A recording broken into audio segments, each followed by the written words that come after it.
All right, we're back another Saturday on the Watchdogs and our Black Media Network, and we got the president, CEO, and chairman of the board. Look at that, and he's muted. You're still muted. All right. Okay, I'm good morning, good morning, good morning. I didn't even realize I was muted. I was over there talking to the producer. Who's Well, we'll over let there. Katie be the judge of that. You like that, didn't you, Katie? That's a good one. Let Katie be I the like judge of it. I like it. that. we got we got uh, we got the Honorable Katie Brewington, excuse me, here, and Katie, we understand that you are a sitting judge, and let's start off with the easy question. Tell us about you. I hope it's easy at least. I mean, I think it's easy. I should know about myself, right? So I come from the great state of South Dakota. I am not Savannah born. Hmm. But I think that I should have been here all along. My husband and I moved here in 2012, and we are homeowners here now. We're business owners here. We absolutely love Chatham County, and we opened up a law firm in 2012, the Hmm. Brewington Law Firm. And I've primarily been doing criminal defense and well, I've done a little prosecuting, I've done a little criminal defense, I've done a little judging, done a little everything kind of in that realm. So, um, I also, before law school, was a probation officer. Hmm. So that's just kind of a little bit of a background of my experience and me coming to the town here. How cool! How cool! Now, South Dakota. And if I'm going too far, let me know. Um, do you have any ties to the Native community, or just where I was born and raised? So it's just where I was born. I was Oh, actually raised in Pennsylvania. I've lived in okay. 5 different states. I'm running from the law, is what I tell people. Um, so if you can't beat them, join them, you know? Yeah. Hey. So Katie, you're running for. Tell us what you're running for. I'm not. I hate the term. What you're a candidate for? What position? And what is that position about? I mean, we hear somebody. We have like 100 people running for judge, and we're like, okay, what does that mean, and what do they do, and who's doing what? Absolutely. There's a lot of judges in this town. We have municipal judges, recorder, state, superior. I'm running for magistrate court. And magistrate court is often called the people's court. And it's because you don't have to have an attorney to come through magistrate court. Primarily on the civil side, they do landlord tenant, so dispossessory hearings, and then small claims up to $15,000. And then on the criminal side is where they do pre warrant hearings, where people apply to have other people arrested for certain things.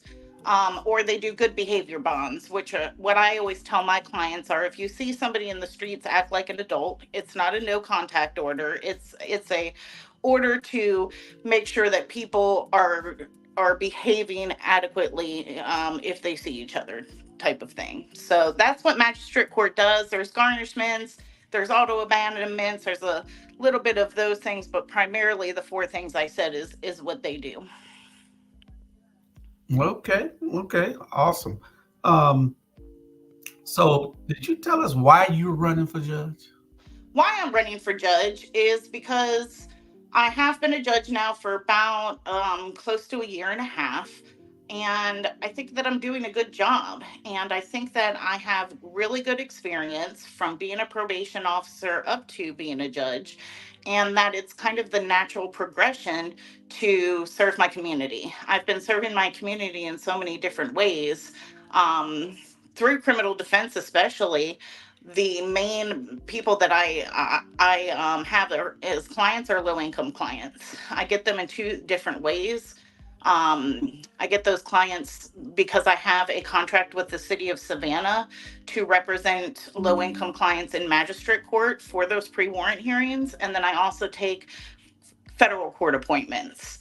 So, between being a probation officer and then the criminal defense and being a prosecutor and now a judge, I think that becoming a full time judge is the natural progression of taking my experience and using it to serve others. Cool, y'all. So I'm downtown with a homeless ministry, the beautiful thing about it is they have the homeless folks come to First African and they minister. And so that's what you all are hearing. So I'll mute when I'm not talking because I'm now just getting started. But That'd be a good idea. yeah, because and I love it. Resurrection Ministries of Christ, they do a beautiful job. But Katie, why would you jump into that? I mean, not that being an attorney is an easy job, but you pretty much can guide your own path. Why jump into that space of being a judge when now you have to adjust and do some things a little different? Why jump into that space? Because why not? If you think you're the best candidate, and I do, then I think that it is, like I said, a way to serve my community. And if we're not here to put here to serve other people and to help other people, I don't know what we're here for. So I just think that, yeah, we can do anything. I mean, lawyers can make as much money as they want. Lawyers can work as much as they want. That's never been my career path. My career path has always been to have a work-life balance for myself, because I have to take care of myself in order to take care of other people, but then also continue to serve people. And so that's why I'm jumping in to try to become the next magistrate court judge. And I want to go ahead, Joe. So we know that you're not running for Superior Court or Recorder's Court. You're running for Magistrate Court, and it's different. These judge positions are different, but a lot of people don't see it that way. Mm-hmm. So a lot of people are looking at it as just being a judge, that you're the judge over anything that might happen to them, whether it's criminal, civil, or whatever. So I had a question that somebody asked on. We're on 8 different streaming platforms. We got 674 total, 675 total people watching now. And one of the streaming platforms I'm looking at said, how do you view the role of rehabilitation? So how do you view the role of the system rehabilitating someone? So I can speak to it, especially in federal court, because federal court has a statute that the judges are supposed to follow in order to find the appropriate sentence. Because in criminal law, you're not always just wanting to throw people away and, lock the key and then everything's going to be great and justice has been served. That's not the point. I think rehabilitation is one of the biggest reasons to have a judgment on people, is because it gives them a chance to do things and to prove to their community, to their people, to the judge and to the prosecutors and their attorney that they can be rehabilitated. Rehabilitation should be bigger than it is. I think a lot of judges view more, we should punish people, and that's all we're doing, and that's not what we're doing. That's not what we should be doing. We should always be looking to rehabilitate people, because that's the ultimate goal. For example, right now I sit in Pooler and Recorder's Court, and we do a lot of traffic. And when somebody comes in with a driving with a suspended license, my ultimate goal is just to get them to be a legal driver. I'm not trying to punish them. I'm not trying to, throw the book at them. My ultimate goal is, let's see what we can do to help you so you can get your license back. And then let's see what we can do about this ticket to ensure it doesn't re-suspend your license. So rehabilitation should be on the forefront of a judge's thinking at all times. Yeah, and Carlton just joined us, but I'm glad you said that's a segue to what I was going to ask a moment ago. I think, and I talk a lot about this. I think our criminal justice system and our legal system, our judicial system is way out of whack. It needs to be revised in so much as that what you just said. The system is no longer about rehabilitation. It's more about how much cash can we garner, how much can we get off of probation fines, how much money can we draw away from people, which then impacts our lower income communities. And I just have a major problem with that. The other part of that is, we've got to, in my opinion, as a nation, really look at the laws on the books. Why are we incarcerating people, right, for abuse of substance abuse instead of rehabilitating them? The only time we need to incarcerate folks is for violent crimes, rape, killings, armed robbery. But what are your thoughts about all of that? Because I think we really need at a legal, a federal and a local level, and even a state level, a real conversation about how do we advocate in reform of all of that stuff. Yeah, I mean, the one thing that I always have to do as a judge when I'm elected is that I have to follow the laws that are there, you know?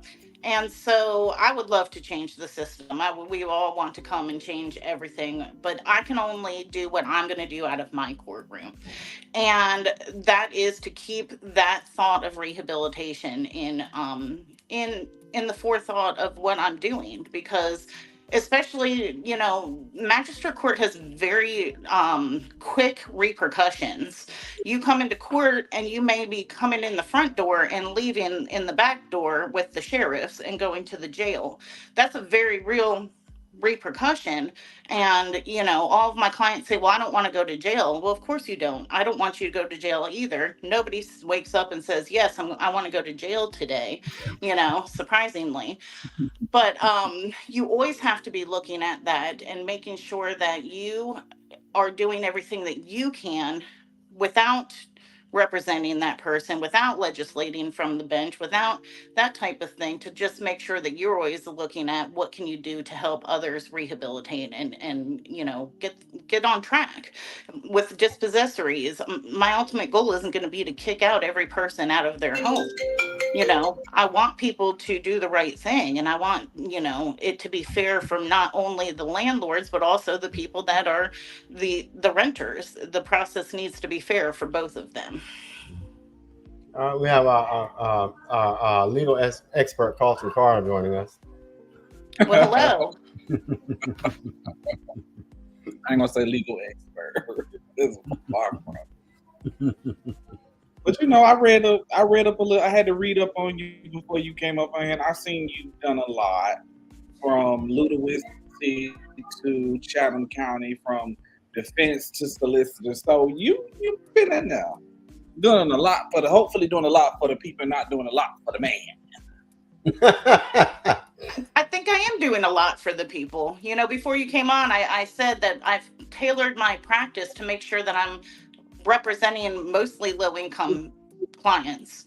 That doesn't make me the richest lawyer in town. I'm not going to be on the TV, and I'm not going to have billboards and all of those things representing low income people. I'm going to make a good living, don't get me wrong.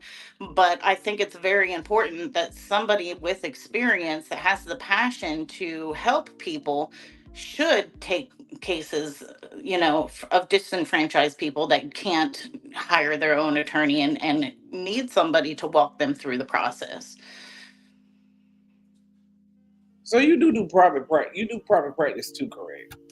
I'm in private practice. I work for the Brewington law firm. It's me. I answer the phones. I do the IT. I clean the bathroom. I do everything at the Brewington law firm. Um, I've always kept my practice small so I can do everything myself. And I have always tried to keep different types of revenue coming in. So I've done court appointed through the state system. I've done court appointed through the federal system. And I've had my contract with the city for magistrate court. And then now I sit on the bench in various courts. And so I'm in private practice, but I'm still serving underserved communities while in private practice. And sometimes it can get confusing for my clients because to them, I'm just their court appointed attorney. But I assure them if they wanted to give me $10,000, I would happily take it. Well, they'll probably get your full blown attention if they gave you $10,000.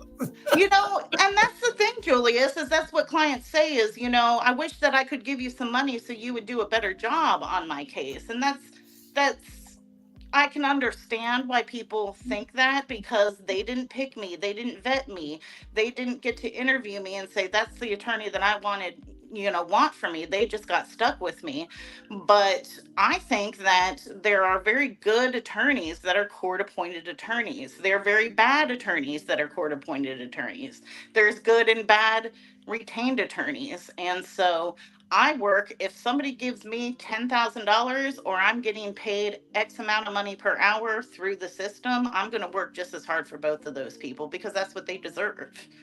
So you think that what's your take on, is the system fair to all people, regardless of, is justice really blind? Does No. are the scales even? No. Give us your take on it. No, 100% not. The four of us on this show right now, we all go driving in the same car down my street in the state streets with tinted windows and rims, and I'm gonna drive perfectly fine and get and be gone. And there's likely that one of the three of you is gonna get pulled over because you have a tail light out, or because some crazy, crazy infraction that is seen. I don't worry about that. I It's 100% not equal. It's not fair to people, and that's where people like me can come in and say, you know what, I don't care what color you are, what race you are, what gender you are. I'm going to use the laws and I'm going to utilize everything that I can to make sure that justice is served for you. Because I'm your attorney, I can ensure that it's going to be as fair a system for you. I unfortunately can't make it a fair system for everybody. But as an elected official, I can touch a lot more people, and I can create a courtroom that is more equal. And so it does give me a platform to do at least what I can do in the realm that I'm in to make it as equal as possible, because it's not. It's not, and anybody that says that it is either foolish or lying. Okay. So this will be your first term as magistrate court judge, correct? Yes. It'll be my first time in that court, yes. I've sat in Bryan State Court, I've sat in Pooler Court, and I've sat a lot in Recorder's Court. So I've done traffic tickets, misdemeanors, felony and misdemeanor preliminary hearings, first appearances, those types of cases. We've done bench trials, for smaller things here and there. So the thing is that the rules and regulations that I'm using in the courtrooms that I'm in now are going to be similar to the ones that I can use in magistrate court. So my experience will make me ready to go on day one when I get into magistrate court, even though I haven't sat there before. Plus, I have a plan. I mean, if I do get elected on May 21st, I don't have to shut my practice down till December 31st. And that gives me several months to mentor with the judges that are there. The judge that I'm hoping to take his seat is one of the biggest mentor judges in all of the state. I would be crazy not to take the time between now and January to pick his brain and learn everything I can from him. Okay. I'm glad to hear that. I'm glad to hear that, Kate. I think all of us, we get excited about entering these spaces and don't take the time to really garner some wisdom from people. So that's good to hear. I'm never afraid to say that I'm not the smartest person in the room. That's a lot of times people have robitis and they think because they put a black robe on, they're automatically the smartest person in the room. And I'm never going to be that person. I always know that there's people that maybe not even necessarily smarter, but see something that I don't see. The more eyes that we get on something, the more accurate we're going to become in the end, because the law is gray a lot of times. And so it is a judgment call. So if I'm not 100% sure in my judgment, I have no problem going and speaking to people that I trust.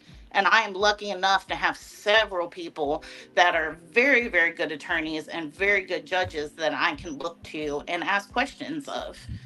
Mm-hmm, mm-hmm. And in return, they do the same with me. My phone rings weekly, mostly for federal court, for people saying, "Hey, what do you think about this? Can we talk about this fact scenario? Have you looked at this law lately? Did you see this new case coming down?" I guess we're just all big nerds, but we really, the more that we can corroborate, the better that we're always going to end up being in the end. I always found it interesting that, and I've been doing this political thing I've always been apolitical, but I've been doing this political advocacy and political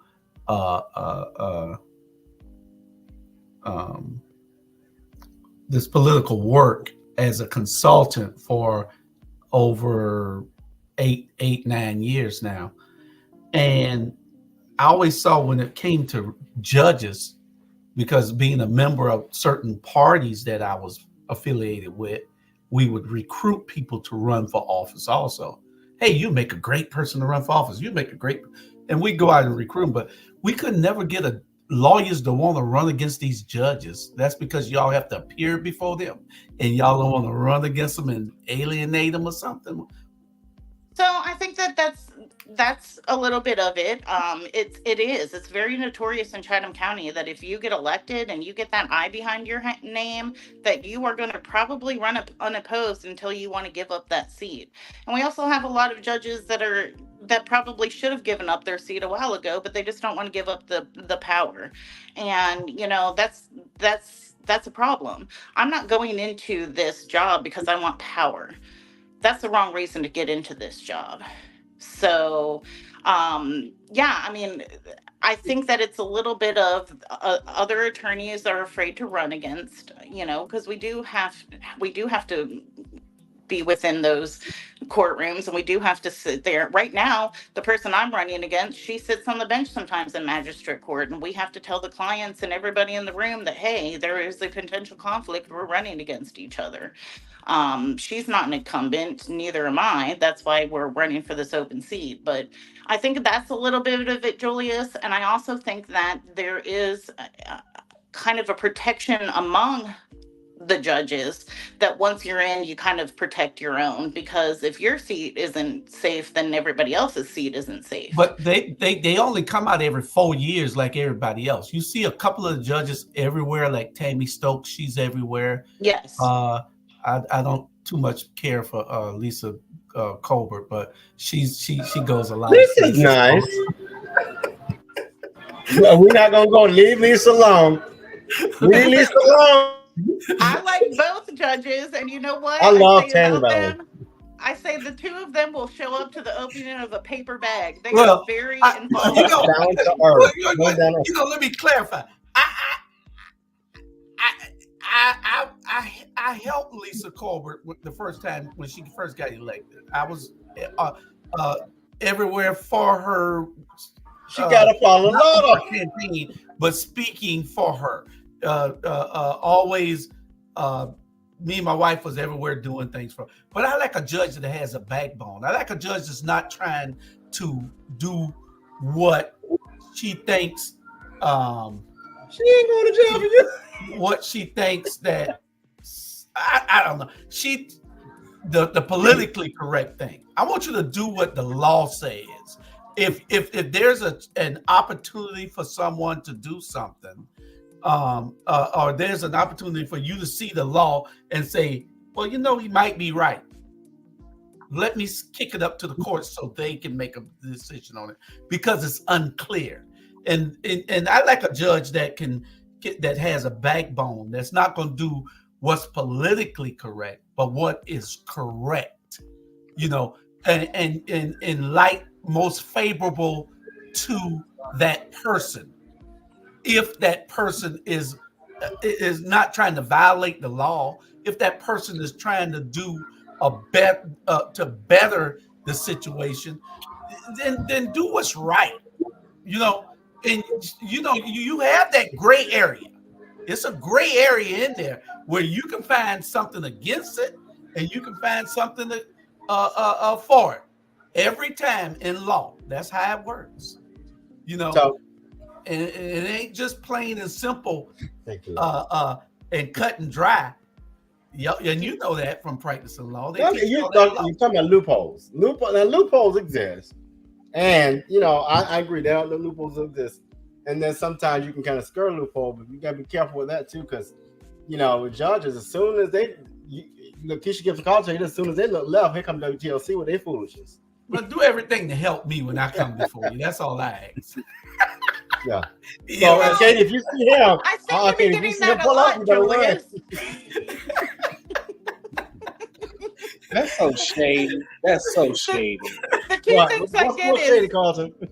I always get, well, if I Wait, vote for wait. you, will you let me off if I'm in your Hell no. courtroom? And I say, you know what? The answer Right. is Hell I'm no. going to follow the law. hey, answer it right now, because you got 361 people watching on the regular Well, platform, Our Black Media Network. You got 300. Robert, sit still 1 second. You got 360 people watching on my page, and you got 109 people watching on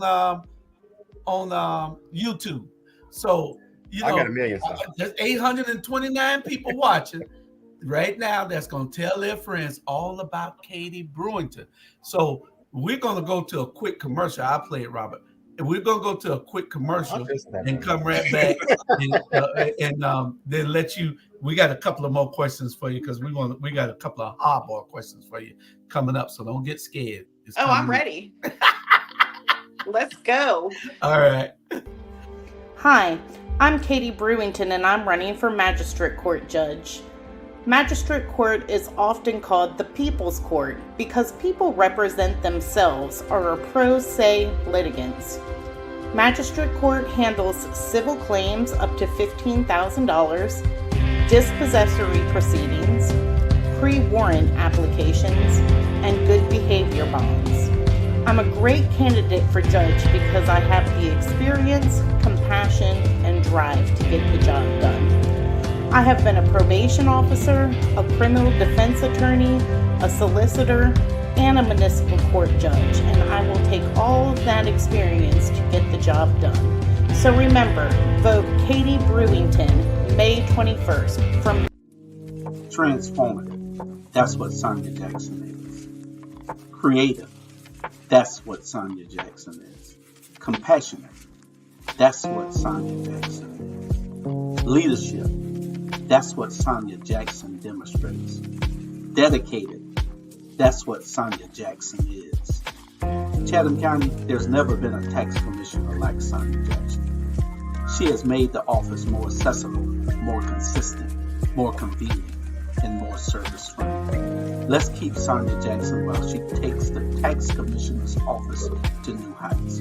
On May 21st, cast your vote for a great public servant. Vote Sonya Jackson for tax commissioner.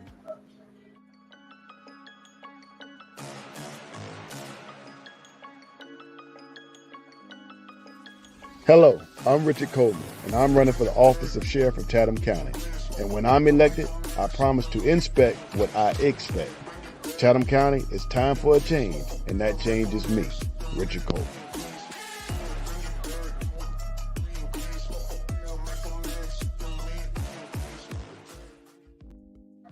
All right. So y'all, Sonya gonna get you for that picture at the end when she right there with that little SWV look.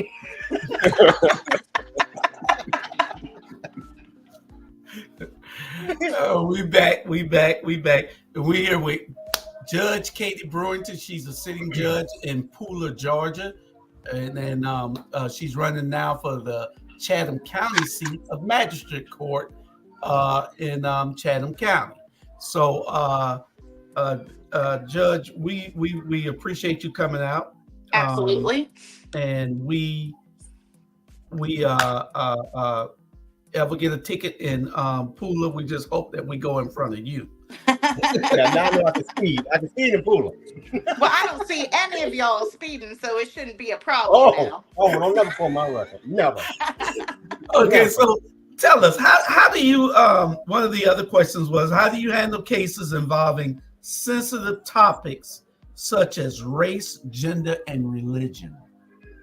So I think that every case can have a sensitive topic. I mean, race, religion, gender is going to come into almost every case. So I think that you just handle it the way you're going to handle everything. You make sure the process is fair. You make sure that people are getting equal justice. And you do everything that you can in your courtroom to ensure that everybody's rights are being, not being violated. Everybody's following the law, and that everybody's getting a fair shake of it is a good way to say it. All right. Okay. Okay. Well, Call No, we got I got a question. we Like, got another candidate, by the way, y'all. Y'all need. I know y'all excited. This is why I tell y'all let's do an hour per candidate. No, Jay don't come on to 12:45. Oh, excuse me. oh, well, Jennifer Lewis made this statement the other day. Well, in an interview she was doing, she was like, "The greatest leaders surround themselves with generals." And if you had to say do you have a group of people or a team that if you feel like you need to consult outside of what you actually know to get a broader spectrum, do you have those people to consult with? 100%. I think I had that before I started this campaign, and I definitely have it now. One of the people that I respect the most in my life, and I should, is my husband, Anthony. We've been together for 15 years. He's the one that I look to he's one of the smartest people that I know.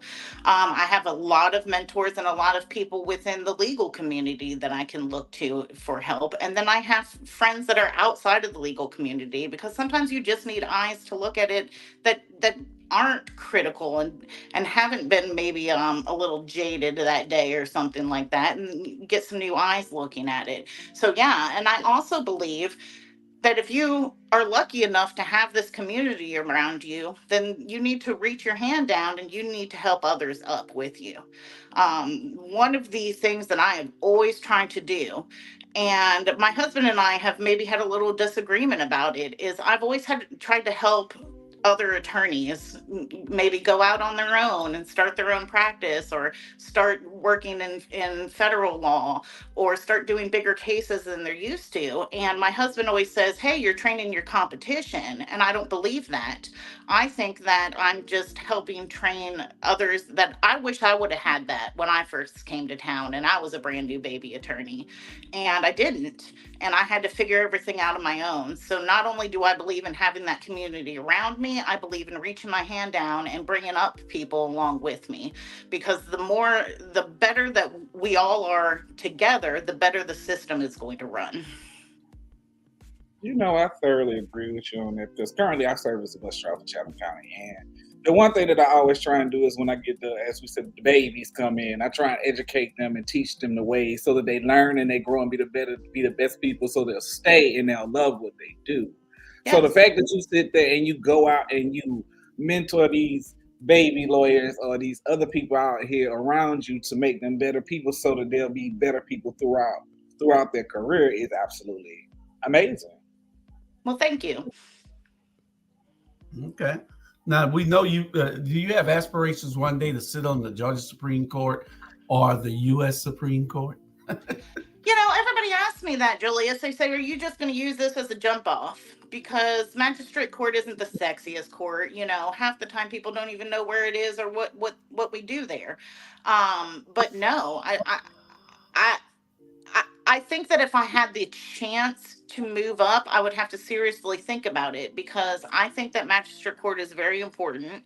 I think that it's doing very important work. And I believe in when you do something, you should try to be the best at it. So just like I said, the judge that's leaving, Judge Barker, how he goes around the state and he mentors other judges and he helps write statutes and he helps write policy. I would like to become that for magistrate court as well, because somebody's got to do it. And so why not it be me? Do you have a compelling story that you like to tell about sitting on the bench, and what made you want to be a lawyer, and what made anything that ever wanted to just throw you away from the practice or really pull you in? We got about 10 minutes left, about 8 minutes left before we bring on our next person. Do you have one of those stories? I think those stories, it's funny because I feel like I'm on a roller coaster on a daily basis, because I wake up and I love my job, and by 10 o'clock I hate my job, and then by 1 o'clock I love my job again, because I'm touching a lot of different things throughout the day. And so I might talk to a client who's very appreciative one moment, and then I have to talk to a U.S. attorney who's arrogant and thinks they know everything the next. A compelling story, I can tell you about a lot of people that I think that I really helped I helped in their life. And, I'll start with this. So when I was a probation officer, I was young. I was in my 20s, and I thought I knew everything, and I had a little bit of power with a badge and could arrest people. And people would say, "Oh, you follow the rules, and you're strict and things like that." And I said, "Yeah, because I'm doing that in order to help you. Because if you can be successful in this, then you will rehabilitate and you'll be able to move on with your life and not have this hanging over you."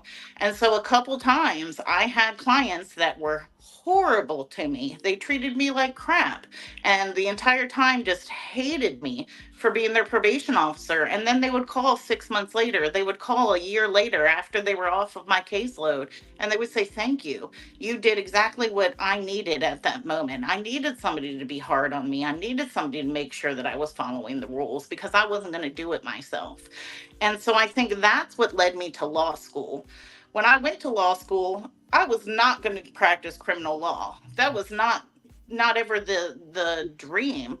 I went to law school because I was smart and I took the LSAT and I was accepted to schools, and I said, "Hey, why not?"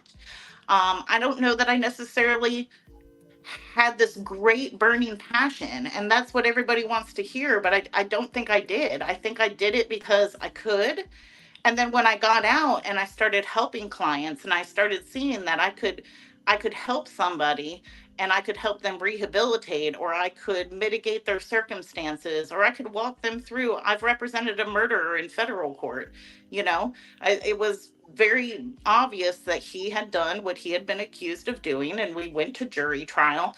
And but I was still able to make sure that he understood the process. He had somebody standing in his corner. He had somebody to fight to make sure his rights were not violated, because you know I was explaining to a police officer the other day. They said, "Oh, you're just sleazy as defense attorney, and you're trying to find loopholes and get people off." I said, "No, I'm policing the police. I'm making sure you're following the rules, so everybody else rights are not violated, because otherwise we would have complete chaos." A specific story. I have a client right now. It breaks my heart. He's going to probably end up doing about 5 to 6 years in federal prison for being a felon with a firearm. And why it breaks my heart is because he was just sleeping in a car at 4:30 in the morning in the wrong neighborhood, and the officers saw a young black man in a car and decided to stop and talk to him. And he got scared, and he woke up, and he saw he was surrounded by police, and he was scared out of his mind, and he got out of the car, and he was sitting on a gun. We did a suppression hearing. I believe that they didn't have the right to go and talk to him. I think that sleeping while black should not be a crime. And I had some law. I'm saying that, I had law to back up that they should not have been able to come and talk to him and stop him and knock on the window and open his door. Judge saw it differently. And so I had to go into the jail the other day and tell him, "I'm sorry that we lost, and we don't have any more defenses, and you're probably going to need to plead to this. And you have 2 armed robberies by intimidation on your background, and you're going to do a severe amount of time in prison." And this kid's 25 years old, and what he did to start with was he fell asleep in his car, and he was the wrong race and the wrong gender in the wrong area. So, I don't think I ever had the burning passion to begin with, but I think now that I see injustices and I see that the system isn't fair for people, or I see dirty cops and things like that, or I see, other people doing things that they're not supposed to be doing, it gives me the burning passion to do this job. So I think that I kind of learned, I became passionate through working in these positions and through meeting different people and through dealing with very, very hard cases and sometimes hard clients. But hard clients don't mean that you don't represent them the best that you can. So I think that may have answered your question. It did. It did. Carlton, you got any other questions? Yeah, but I can't. I don't know how to phrase. I guess I don't know how to phrase my question. This is sitting on the top, but I'm gonna But have she a got hard time how to phrase it. she got about 3 minutes left. So if you got one, go ahead, and then before she gives her closing. Um,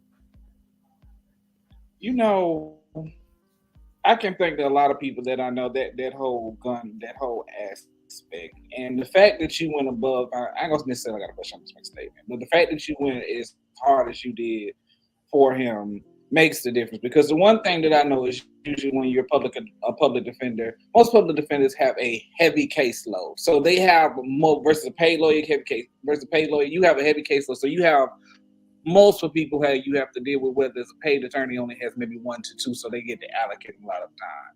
So currently, do you have a high caseload being dealing with that, or is it more so that you get more one-on-one time with your clients? No, I definitely have a very good balance right now because I probably have about 7 clients in federal court, and they are anywhere from a supervised release violation to I have a jury trial next week or the week after. It'll be my 4th federal jury trial. There's a lot of attorneys that go 30 years and never have a federal jury trial, and I'm about to have my 4th. Um, so that made me lose my track of thought for a second. Oh yeah, and the other thing is magistrate court. I probably have maybe 10 to 20 cases at all times, but those are just pre-warrant hearings. I can talk to my clients, I can give them the information they need. I go and I fight out at the preliminary hearing. Um but I have a small caseload of people that I can take the time to make sure that I'm making sure that they're understanding the process, and I'm making sure that it's an equal process for them, and I'm ensuring that they get the best outcome that they can for their case. okay. Well, before you go, we had one question for you that popped up also. Do you promise to manage your courtroom with fairness, efficiency, and respect? I mean, what do y'all 100%. think? 100%. Oh, they got to ask the question, Robert. That's the Um, easiest question. Yes. No, she doesn't. Now there you go. well, the thing is, they're going to hold her accountable for what how she answers it. So because if they monitor and people see, and they go and they say, oh, she treated some people like dirt. One of the fairest people I have ever seen in a courtroom. This guy up in Connecticut, the old man that gives people breaks. He got his own YouTube. I think they just put him on YouTube, but he gives people a break. This guy, I've never seen nothing like it in a courtroom. He's about 90 years old, but he has compassion, and everybody should have some form of compassion, and that's my biggest thing with anybody. Joe Huffman is one of those people that I just admire from being a judge and being a lawyer, because he shows you that he cares, and he's trying to find a solution to help everybody by being fair to the citizens and being fair to that person that's up on in front of him. So I think I sat and I watched him a couple of times, and I saw where he has shown that that's the type of judge people need right there. Yeah. Yeah, I would I say really respect Judge Huffman too. And the one thing that I can say about Huffman and I is that we both came from a very similar background where we did not grow up with a bunch of money. We did not grow up with silver spoons in our hand. We've worked for everything that we have. My husband and I are both the first people to go to college and go on to get higher degrees in our families. We are the first homeowners in our families. We are the first business owners in our families. So I have 3 brothers. They've all gone to prison. I understand. I have seen it from my family. I've seen it from my husband's family. I understand there's instant repercussions. I understand that if you get arrested, that's not, a lot of people think, oh, you just go, you bond out, everything will be fine, you can take care of the charge later. Well, people lose their housing, they lose their job, they lose family members, they lose friends. If you don't always remember that, and always remember that there are repercussions for people, and have compassion, then you shouldn't be on the bench. Okay. Yeah, and I know you got to go because we're on time, but I'll give a shout out to Tammy Stokes. I'll never forget. I got in a traffic ticket. This is during COVID, and I was managing mom and dad, but I had to get that second COVID shot because we knew what that was about. When I went before her, she used real life experience. That's what I think a lot of people, they step into power and step out of real life. We all have issues, and I like the speed. It's no secret. I'm an aggressive driver, but at the same time, I had a reason for it. And she understood. It was like, listen, you don't have a manual for life, but just be mindful. And so I just think we got a balance of being realistic with the law. But last statement is Katie, because these two won't be quiet. So your last statement. Last statement, is that what you said? Yes. 100% vote. Early voting starts April 29th, goes through May 17th. It's made so convenient. 3 weeks of early voting. Election day is May 21st. You can take FMLA time off. You can get out of work. Talk to your people. Understand that you get time to go and vote, and that it's important. And, I hope that I have given some information to make people think that I'm the right candidate, because I truly do believe that I'm the right candidate and the right person, and it's the right time for me to get this position. And so I appreciate you guys. I really appreciate being given this platform, and vote May 21st. I'll say K Brew for the 912. We're going to try the last. I like it. We're going to try the last week before election. That's probably that Saturday or the week before that, to have 5 or 6 judge candidates on, and we'll give you a call and see whether you can come and grace us with your presence and give your last plea to the voters out there to get out and vote. We'll be right back in a minute with ex-former Commissioner Jay Jones. And you took off so fast. Because you ain't gonna let Jay come on. Y'all know I'm just hold on. I'm showing you how this is really supposed to be done. That's what I'm doing. So what he been the last we'll be right back with former Commissioner Jay Jones. After this commercial, we'll be right back with former Commissioner Jay Jones, who's now running for School Board District 7. Ms. Brewington, we will bring her back 1 second. We appreciate you. We'll give you a call. Thank you for showing up. Thank y'all. Have a good day and a good weekend. All right. We'll be right back. Thank you, Sam.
Now look at that. He rushing to get you back, and then he ain't even here. He rushing to get you up. We sorry, Jay. We ran about 5 or 6 minutes over because Robert wanted to tell that little story on the end. Ain't nothing new. You know how Robert do. Yeah. So we welcome you to the show. And we appreciate you with gracing us with your presence, your time, and energy. We know you need to be out there on that campaign trail, knocking on doors and shaking hands and kissing babies, but you're going to give us about 45 minutes of your time, and we appreciate it. No problem. Thank you. Okay. Tell us about yourself, where you grew up, schools you attended, your roots in Savannah, your wife and kids, the past in politics. Give us a few minutes and tell us about that before we get into all these hard questions Carlton got for you. Not a problem. First off, it's Frank Caprio. Frank Caprio out of Rhode Island. I watch him all the time. The judge up in Rhode Island. Yeah. Who's always doing Yeah. that. Frank Yeah. Caprio. Very good judge. Very good man. I just want to make sure I hint that it's Frank Caprio. Yeah, he's a great judge. Jay, they tried to block your time. We're gonna reclaim your time. They didn't already gave me all that stuff, and you know I was gonna say in the kind words of Maxine Waters, I'm gonna reclaim my time. I'm gonna make sure I reclaim my time. For those who don't know who I am James J. Jones. As Julius Hall alluded to, I am a former county commissioner here in Chatham County. I graduated from Alfred Eli Beach High School, class of '93. I also attended Windsor Forest High School for 3 years, so I'm a dual school resident. Tompkins wasn't around. If Tompkins was around, I probably would have went to Tompkins too. And my mother wanted me to go to Groves, but I just couldn't do Groves. So I'm born and raised here. All 12 years of my schooling is right here in Chatham County. I went to Shaw University in Raleigh, North Carolina on a full scholarship ride. I went for environmental science and chemistry. I was there I'm back in the late 90s, got my degree, came back home, did 1 year here, did not like Savannah, moved back away, moved to Atlanta, moved to New York, moved to Texas, moved back to North Carolina. Parents got sick, came back to Savannah one more time, and I've been here since 2013. And so, 2008, and I stopped working in 2013. But all in all, I love my hometown. I love where I'm from. I've seen it grow. Some things I like, some things I don't like. But these are part of politics. If you didn't know in the game, I've been in the political game going on 10, 15 years. That's how I know you, Robert. That's how I know you, Julius, from being in the political structure. Watching the chemistry of our environment change so drastically is very, very eye-opening to me. That's why I said, hey, man, I'm going to run for school board because, number one, as everybody who doesn't know, I got a child in the school system, Johannes Jones, better known as Botanical Boy, and making sure that his schooling is done right is very important to me. I got the first hint of that at Hurd Elementary School, and we're getting ready to go to STEAM Academy, old Bartlett Bartlett Middle School, as we know it and grew up as. And so my thing is, as we matriculate in the school system, it's to a point where, as a parent, it's like a full-time job trying to keep up with the school system, trying to make sure that your child gets the right education, trying to make sure they got the right resources and everything like that. So I said, you know what, I'm a politician. I've been in the political game for a while. Why not try my hand at doing something with the school board? If for those who don't know, the school board budget is approved by the county commission. So I've been looking at the school board budget since I was a county commission, because in all, 51% of all our taxation that comes out throughout the county goes toward the school board. So it's not a budget I'm not familiar with. The only thing difference is, rather than approve it, I'll be writing it. And so that'll be my candid conversation, is, I guess, alluding to your questions. And so I'm waiting. I appreciate you giving me the opportunity to be on here platform, working through my schedule, and I'm all ears and all answers. I want to answer Ivan. I'm out here doing homeless ministry, so don't come for me right now. I'm trying but Jay, you've been in this a while. What are 3 things that you would advocate for when elected to that role, as far as being a representative for overall school system? Well, other than taking care of the homeless who ain't really homeless, that was toward you, Robert. 3 things I would advocate for, that's probably been the starch question that's been asked. Number one, I live in West Chatham now, so it's different from where I came up and grew up, where we got all the resources in Savannah, Georgia. All we had to do was whisper it, and Savannah government or Savannah Chatham County Public School System would do that. Living in Pooler, you have what you call community schools, which you have in Savannah, but the specialty programs are all in the heart of Savannah, Georgia, and they have not done anything to kind of create a morph or a silo for that kind of situation to actually exist for not just Chatham County, not just for Pooler, but for Fort Wentworth, Bloomingdale, Garden City, all those schools. Now, Garden City gets it because they're right next to Savannah, but the rest of our little niches out here, and what used to be considered the country growing up, um, they don't have those opportunities to have those magnet programs and all those other things like that without having to travel in town. And so that becomes problematic because, as you all know, the busing situation has been a problem going on what almost 5 years now. So if my child wants to participate in a specialty program in town, I got to drive them in town. Now, mind you, there are loopholes to the game.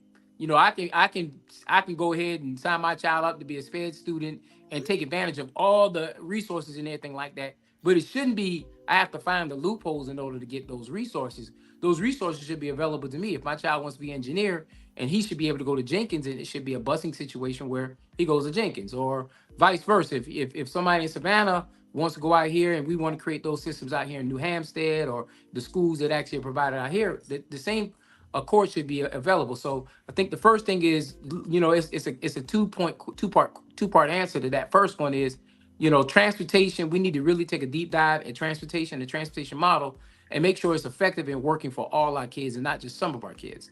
The other piece is the Title I dollars. We need to make sure those Title I dollars are being used effectively in those environments where they should be.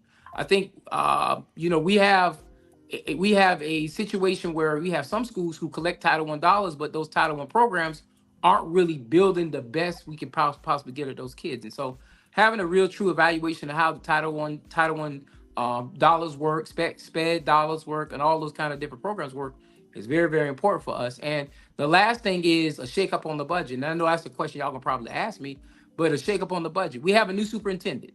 We've had Ann Levesque going on 5-10 years. Before that, you had Lockamy, and you've had all these superintendents. But Robert, I can say this for you.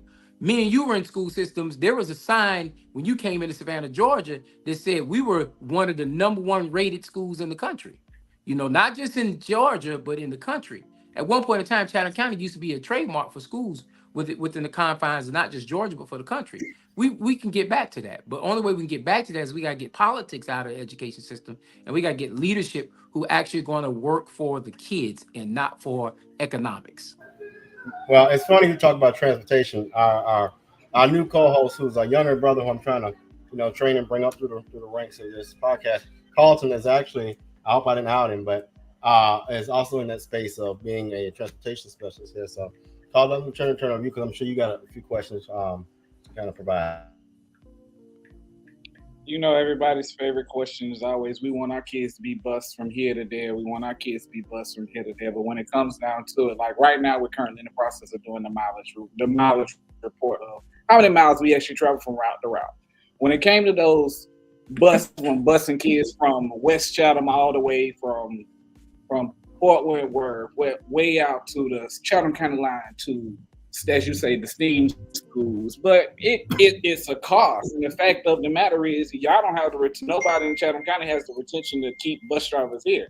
There's not enough money in transportation. No, let me say it like that. Transportation has a huge budget, but the money that the bus drivers should make, they don't make. Because the one thing that people have to realize, they don't work all year. They only get paid for a certain amount of hours. So during the summertime, they're not getting paid. Me, I'm an 8-hour. Others are 5. The rest, most everybody who drives, when they come in, they're 5 hours. You also have to remember, you said they might be advertising they starting at $18. But at the fact of the matter, you got to take part of that money to pay them during the summertime. They only going to get a course of maybe $15 an hour. So you telling me you're going to come in. So what's your solution for that? Because that's the main thing. When anybody comes into a job, they're going to look at the money. Well, Carlton, understand this. I'm not just coming up here just running my conversation on this piece right here. Number one, I sat on a CAT board for 4 or 5 years. I've also talked with the unions as far as the busing is concerned, and I've also dealt with what goes on in Liberty County and all these other places. Carlton, the first piece that we have to recognize is this: each child brings in a certain dollar amount into the school system. If they're a SPED student, they bring even more money into the school system. If they're Title I, they bring in more money into the school system. And so each child is already bringing the school system, bringing $1 and anything like that. Now, if we're not starting to work toward doing that, we'll lose those dollars anyway, because you know what? They've already put in legislature as far as the state house is concerned, where they're getting ready to propose where every child, that $6,500 or that $14,000 or whatever that threshold number is, it's going to be available for private schools and everybody else to be able to do it. And they're going to find a solution to do it. Now we can talk about the pay rates and all that stuff like that. We can talk about privatizing the school transportation system. But and Charles, the other thing is, I understand that the county plays a part in this conversation and municipalities play a part in the situation because we got jacked up traffic coming in and out of routes coming that's going to cause a time schedule with those kids as well. So you're going to, and it's no different than the problem when you go to a restaurant in Chatham County and they don't have a cook or they shut the doors, they got the doors locked because people ain't coming to work and this and the third. It's all about how you treat your employees. The one thing I can tell you about, and I'm just using Chick-fil-A as example. One thing about tell you about Chick-fil-A, Chick-fil-A always got a line. They always take care of their employees and they always polite. They always take care of business. What is the model that Chick-fil-A is doing that nobody else is doing? What is the model that those things are successful doing that nobody else is doing? And my thing is, and I'll be honest with you, two-way Bull Street makes a lot of money downtown. It's a lot of money tied up downtown to make these decisions. It is not my decision as a school board member. It's my decision to legislate to make sure that we're taking care of every child. And so I would make sure that we hire the best and the brightest people that we can to make sure they take care of these situations. Because my thing is not fair for my child to pay that $1 and then he has to be stuck at going to his homeschool if I can't provide transportation in town. And it's the Savannah Chatham County public school system, not just the Savannah school system. And we have to get past that point, and they have to take care of these kids in West Chatham. That's correct. I don't want to get off subject, but I like your analogy just now. I've never seen a fight at Chick-fil-A. Never.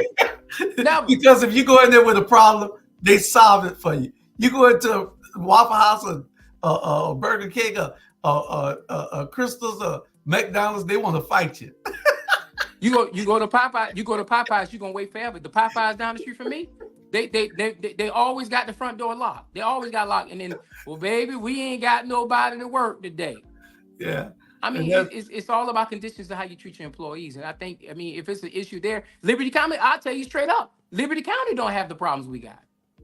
Liberty County right up the street don't have the problems. And they have, and watch this, it's more rural in Liberty County than it is in Chatham County. But they make sure every kid gets there, and they make sure every kid's got an opportunity to get on that bus. Yeah. Okay, well, we're going to get into our tough questions. Go ahead, Alton. What does the 7th district what schools do the 7th district encompass? New Hampstead High School, Elementary School, West Chatham, Pooler. We have summer kids that come from the schools that's out there in the 8th district. I can't think of it right now, but it's all your new development, all your new schools. Pooler Elementary, Godley Station Elementary. We have more elementary schools than anything else, brother. It's part of Garden City. But we don't have none of Garden City. Garden City is all of it's really that, Berwick and Southbridge, they would be considered Garden City if they wake up, but they're not. They're unincorporated Chatham County. Yeah, but for the county, it's all 7. Yes, sir. Yeah. It's all 7 district, all the way, even Highway 80. The west side, part of Highway 80 over there off of by Kerry Hayes, that's the 7th district. Yeah. But not the school. The school isn't, though. I don't know Correct. why. The school is the 8th district because it's over there off of Kessler.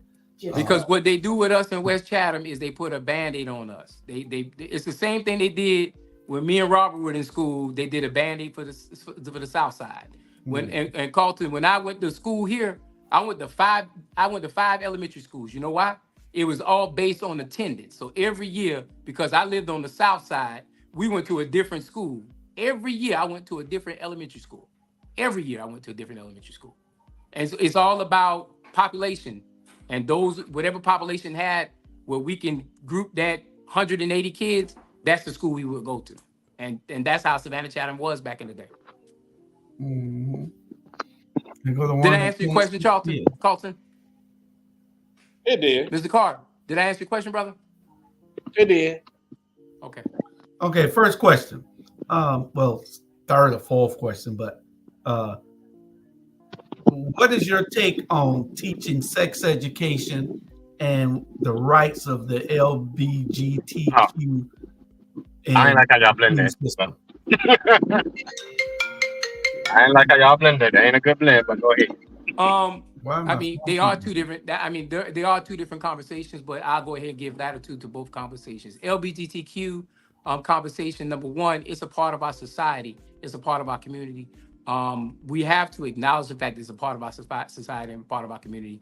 I don't have any acknowledgement against or for it. I just think that it's part of our society, part of our community, and we need to make sure that we're taking care of those youth. If it's a youth piece that you're asking about, or if it's educating people about how they are in our community. Because I mean, it's no different in my book.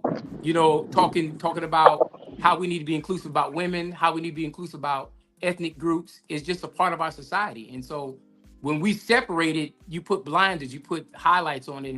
And my thing is, I don't think you should put highlights on it. I think they're human beings just like everybody else. We should treat any class or whether you're part of, the same. When it comes to sex education was in school when I was in school. So I don't have an issue with sex education still being in school. I don't think that you put a highlight or a high mark on sex education, because sex education now is different than when it was when I was in school. I mean, kids get the YouTube pornography is free now. I mean, you can go on pornography for free now if you don't have any filters. So sex education is viewed a lot different. So I just don't think that that's at my level that I should be stressed about, whether we should be talking about sex education or we should be talking about that issue. I think that's something that the school system needs to do surveys, evaluations, and making sure when we teach it, we're incorporating it to the point where we're not analog and it's digital, as far as kids seeing it digital and we're trying to push it out as analog. Because I think that this day and age, it's a lot different when it comes to sex education than when I actually saw it when I was growing up. So those are my two opinions in those two conversations, and I try to keep them separate because I think what Robert said. I agree. You don't want to blend them because they kind of transcend that into a different kind of morph conversation. So, Carlton, Robert, one of the you topics got a whole list now. I'm saying I'm going. I don't know if I can't remember right now because I don't know what I did with the list at the moment. But go off, brother.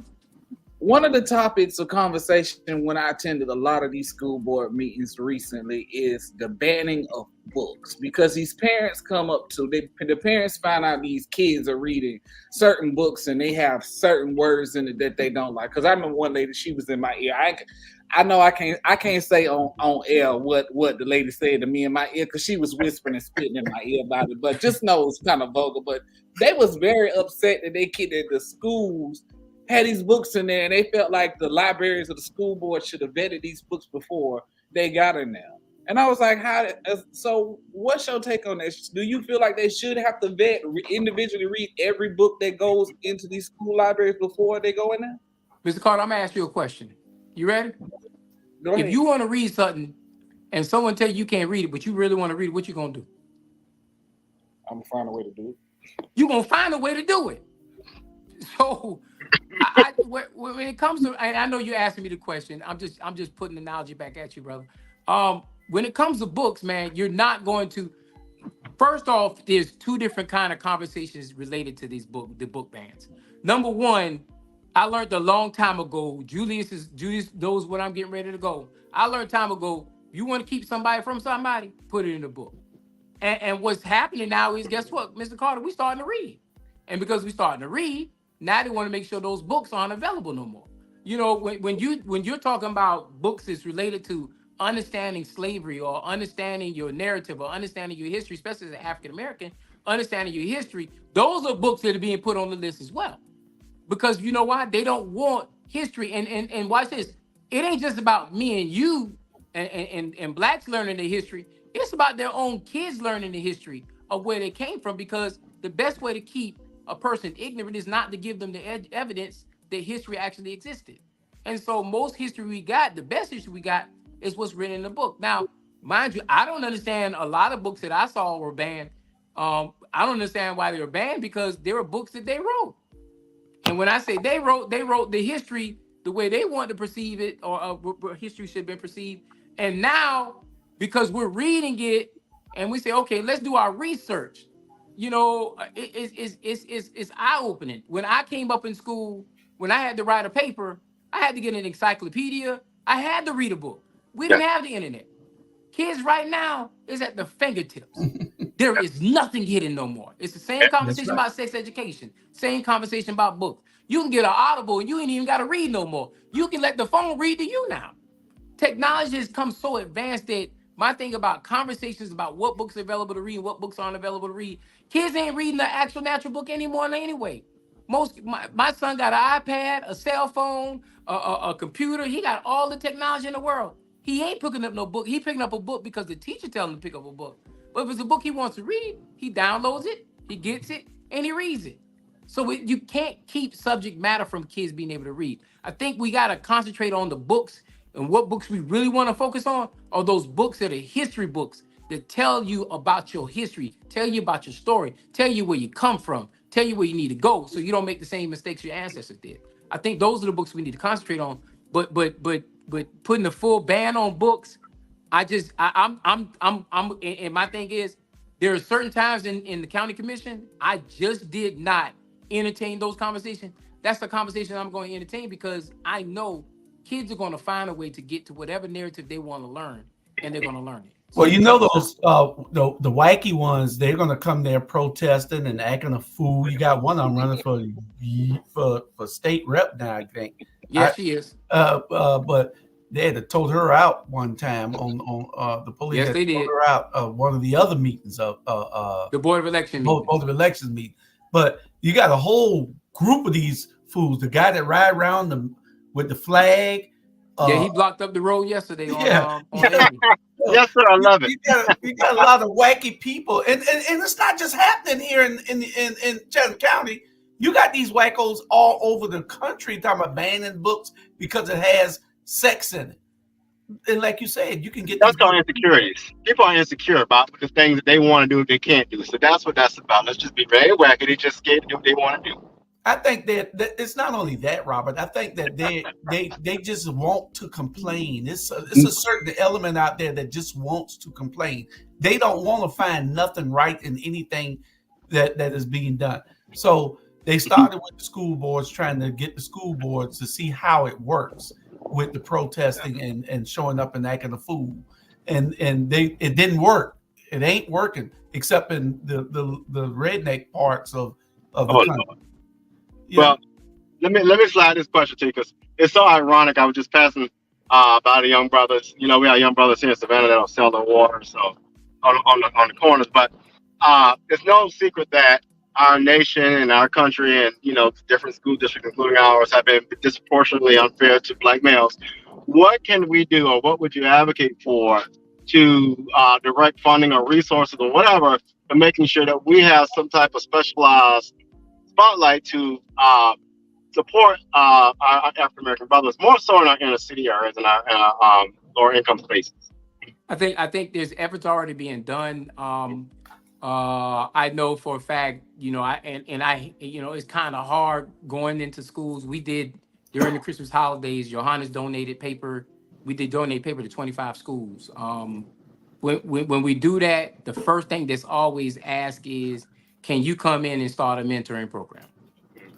And when we look at and we look at the numbers, they used to talk about how Black males are not involved in the parent household like they used to and all the stuff like that. And then we're starting to even pull back and look at research. It's not as bad as they make it out to be as far as Black males being involved in the household. I think the biggest thing what we can do is we need to, I know in the 7th district, understanding PTAs and making sure PTA involvement is very, very, very important. Learning what the parents are going through with their kids is very, very important. I think you can see it, Robert, and I'll call it for what it is. You go to the Islands PTA. Islands PTA is probably one of the most well-organized PTAs in Chatham County. And what they do is they put their dollar with their voice. Then you go to the other side of town, you go to Hodge PTA, and I call them out because I've gone to these PTAs and I've gone to these schools as a mentor before, and you go to those urban schools and parents are not involved. And right. So I think the first piece that we have to do, first caveat I have to do is we have to build our PTAs. We have to build our PTAs. And a lot of times, Robert, you know what? Us as elected leaders, We don't build our PTAs. You know why? Because when we build our PTAs, we actually building something that can hold us accountable. And we don't want to be held accountable. So therefore, we like the system broken and fragile the way it is. And my thing is the PTA system is probably one of the strongest systems, if done correctly, can fix a lot of these problems, a lot of these struggles we have in our school system, because it can challenge our leaders to step up to the bank and do what needs to be done. And so reinforcing that conversation with the PTAs is probably one of the strongest conversations I have, making sure that the schools have the resources, you know, and look at what the resources they didn't have the year before, and look at what resources we need to provide for the next year. And that's a budgetary conversation. Like, for example, I hate the fact that when we look at schools, we look at a Godly Station and we look at a Hodge. Godly Station is going to be in a business district that's going to have a lot of dollars that can actually filter it into that school, versus Hodge won't have all that. But then you look at looking at the base of it, you also look at the core structure of what those communities look like. And those communities don't understand the need of creating a budget, the need of holding the teachers accountable, what's up, and stuff like that. And then so those are the schools that need the resources like an extra counselor, or extra guidance counselor, or extra teachers, or sped teachers, or whatever kind of other support systems that actually work in those schools to actually make those schools better. So I think a true evaluation and making sure that each school, even though you want to try to give them the same dollar, but you got to make sure that each one of them is given the right resources to actually make those schools better. And that's, I think, what we need to focus at. And you're absolutely right about them PTAs. One of the best. Islands do got one of the best PTAs. Herd actually the best, brother. The best. Like, and but when it comes down, and I also look at it as the fact that you called it, you hit the nail on the head. The economics of the area. Those parents out down the islands, a lot of those are one parent households, and they do very well. A lot of those kids don't ride the bus, surprisingly. A lot of their parents come pick them up, drop them off, so they have a more active role where they're free.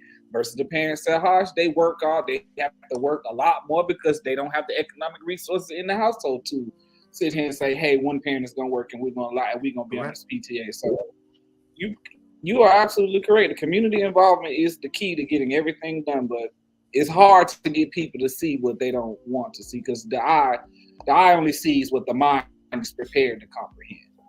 I agree. Okay. But Robert, he done left off again now. No, I'm back. I had to check on y'all. Know I had to come check on Mama real quick. So I'm back. We had another question before we go to a commercial. Let me see. What's a good one for him? Well, I definitely want to ask this. You know, as you said, we have a new superintendent, and it's important that while we don't give her a free pass to do what she wants, how do we kind of, support her in a way that is right for Chatham County students, but also advocate for things that, are best for our district, because we know that what was working in Texas or what when she was coming through as a student may not work well for Chatham County. So how do we balance that piece of making sure we be supportive, but also, demonstrate what has worked well and what is kind of good for our students here in Chatham? I think the first point I want to point out when it comes to that conversation, Robert, is the fact that we unanimously, all 9 board members unanimously voted to bring this lady in. Nobody voted no. They may have had a 1 quorum statement or whatever case may be, and I didn't look to see if anybody had statements. When I saw it was unanimous.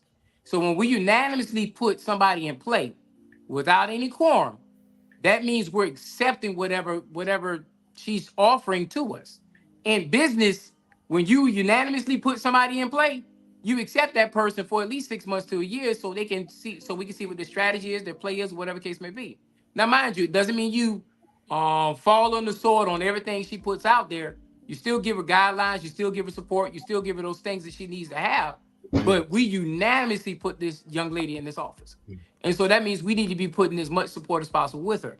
But watch this. I don't do this often, but what I found out, which kind of pushed me to run for public office, and especially for the school board, is we have the person who I'm running against, and I'm not gonna do this often, Mr. Carter. I don't do this often, but we have the person I'm running against. He was over the budget committee, the most important committee there is when it comes to school system, and he wasn't showing up to meetings.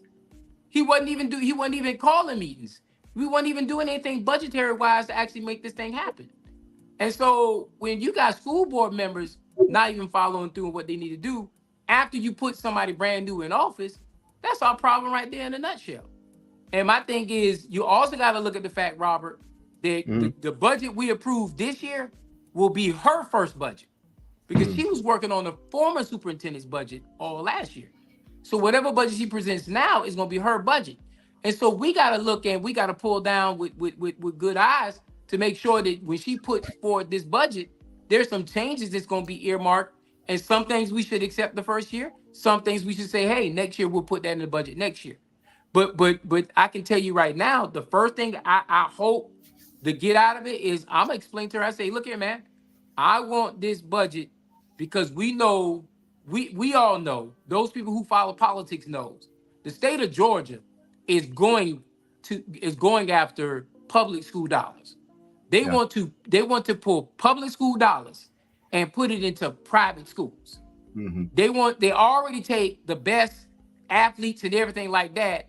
Hence why your private schools are outperforming us when it comes to sports. You're already seeing that. You're already seeing that effort. Now they're going to start going after those kids for academics. Now they're going to start going after them kids with the Title I, because they take that one kid who got that Title I and put him in a private school. They're not only going to get that $6,500, they're going to get that Title I dollar, because that Title I dollar is separate from that money we're talking about. And so we have to make sure that we give her the right budget, we give her the right opportunity, and we have to become competitive to not just schools outside of Chatham County, but we have to become competitive with the private schools right here in Chatham County too. And that's the thing that I'm going to tell her. I'm saying, hey, what are we doing to make sure we're keeping the best and the brightest school kids in public school? And that has to be a strong conversation. And that's a shameless plug. I'll tell you, do the job. You have to hire the best executive director for engagement and outreach. So Denise, I applied for that job. So I just wanted to give that shameless plug. Next topic. That was shameless. That was beyond shameless. That's real. That's real. Who is the current person who represents the 7th district? If you don't, we don't know. Well, Carter, there's something that we as politicians don't do, and Julius knows what I'm about to say. Me too. We never mention who we running against in any kind of public setting, ever. Julius, who it is? No, you gotta go research. Now you know how to research. And in this particular instance, if the person that you're trying to replace and that person wants to, if a constituent asks you, then you need to answer, because we don't go out and say a person's name, because that gives air to their name and other people's head. But it's Michael Johnson, and the candidate is never supposed to say it unless somebody asks him. But they just don't come out and say, I'm running against, I'm running against, that gives his name. I should always say I'm running against the candidate, or I'm running it for the seat. And what you want to do, Mr. Carter, just like you looked up, 90% of the people in the 7th district, when I mentioned who I'm running against, they did that same look you just gave. Nobody knows who he is. Yeah, because I know who he is. I actually do know who you're talking about. I had to put a face on the name real quick though, but I know who you're talking about. I got you, brother. I got you, brother. I got you. I'm sorry. I got you. Yeah, and so but you right. Yeah. Well, you got that grandma look. He got that grandma like, yeah, baby, you right.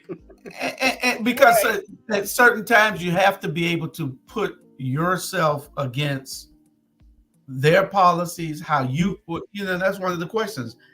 What will be the difference between how you govern and that of your opponent? Mm-hmm. That's a good one. I mean, and I can answer that question without ever saying his name, but how I govern different than him, he's already proved, like I stated earlier, he was given the opportunity to be over a committee, one of the largest committees and what I'm saying is public knowledge. He was over the budget committee. He absolutely positively did nothing with the budget committee.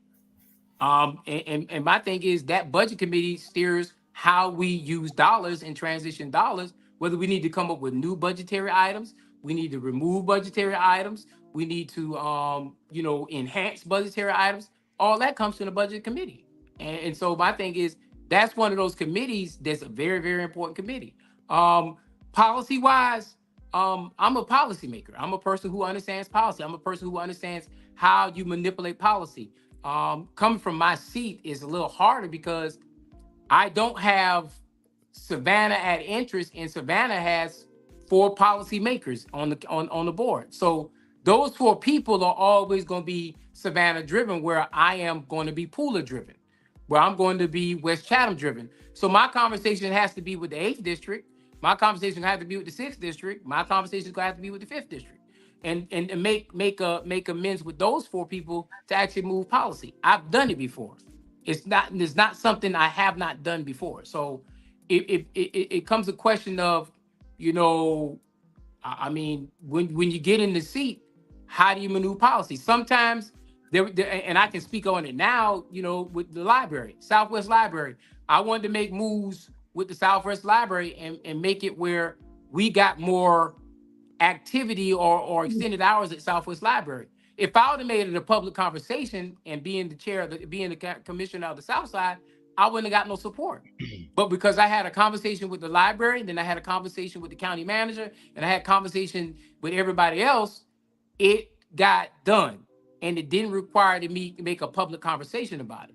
Now, Carter, nobody knows about that, but you know what? It got done. You know who does know about it? The people at Southwest Library, because guess what? The hours that closed later than what it was before. And what caused the problem was policy the library had, where they had issues where somebody stole some money from the library, and you know ultimately got punished? The kids. The kids got ultimately punished because the library used to close at 8, 9 o'clock, but because they had to make up the shortfall of money they lost many years ago, the best way to do that was to cut the time on the hours on the library and save money on employee and staff. Now, is that fair to kids? That's bad policy, because you didn't think about whether the kids show up or not. What I learned about the public library was public library is a safe haven for some kids. Yes. It's a place where they can't be at home. Public library is a good place for them to be at. And now if the library closes at 6 o'clock, they get out of school at 4 o'clock. It takes them 30 minutes to get to the library. They only get an hour and a half in the library. That made no sense to me. Why are we closing it at 6? But it's a policy issue. And the policy issue was driven by finances. Carter, we got to have people in play who understands how you change those narratives and make it work for us. Well, y'all quiet. Y'all overall, so what makes you feel like you're the best candidate for the job? You stated you stated that it's all about policy, but what makes you the best candidate for the job? Hold up.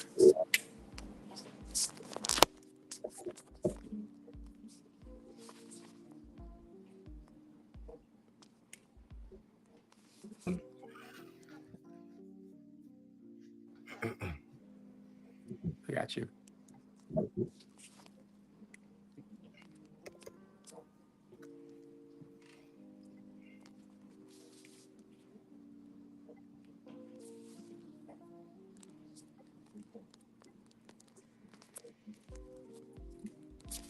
Oh, wait. There you go. Okay, I was like, what just happened? I got a phone call. Oh, I'm about to say that Putin come out to us too, like he did that cargo ship. My fault. I'm back on, y'all. See, I'm keep coming for me today. Carter, I thought you was asking the question. What was your question, brother? I'm sorry. If you had to sum up in, I'm gonna give you three words. I can't hear you. In three words, in 3 words, what would you say makes you the best candidate for the job? I can't hear you. You can't hear him at all? Oh, Carter, I can't hear you. I think him. Can you hear us? No, I don't think he hears. I hear you, Robert.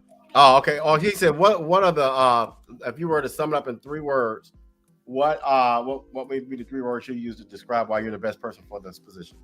The experience I have as far as understanding the political stream, making sure I understand politics, relationships with the state level, federal level, and local level as far as politics is concerned, streamlining all 3 of those together to make sure that we have the right representation to actually create the right policies that meet for all people, not just some people, is my first thing.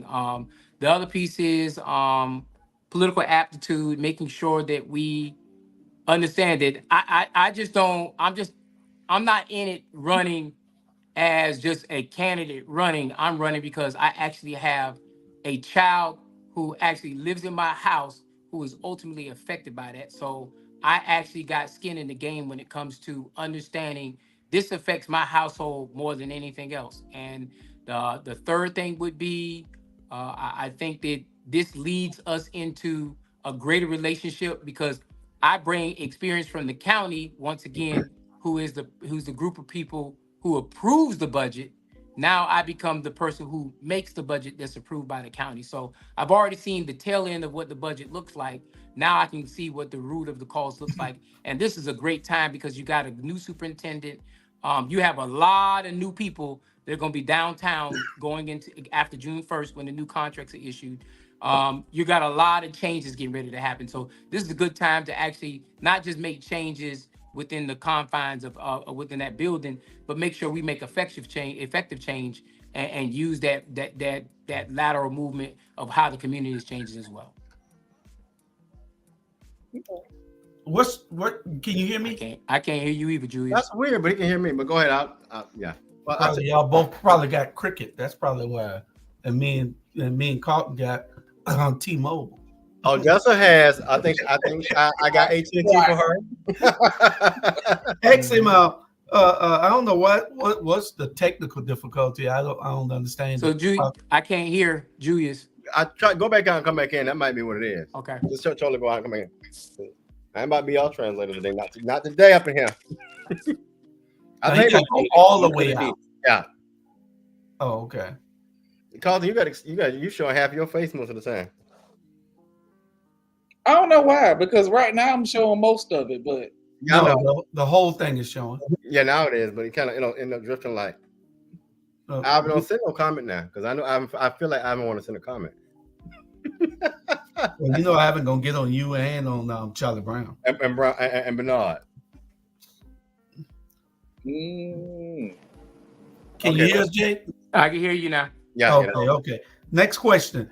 What are your thoughts on did I ask you this on